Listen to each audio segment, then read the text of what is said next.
Herkese merhaba arkadaşlar, kanalıma hoş geldiniz. Yepyeni bir videoyla karşınızdayım. Arkadaşlar, bugünkü videomuzda Türkiye'nin ünlü oyuncusu Akın Akınözü'den yepyeni görüntüler geldi.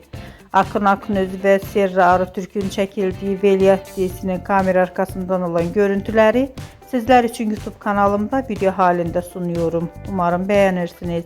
Arkadaşlar, videomu beğendiyseniz kanalımı izlemeyi ve bildirim butonuna basmayı unutmayın. Şimdilik benden bu kadar olsun. Yeni videomuzda görüşmek üzere. Hoşça kalın.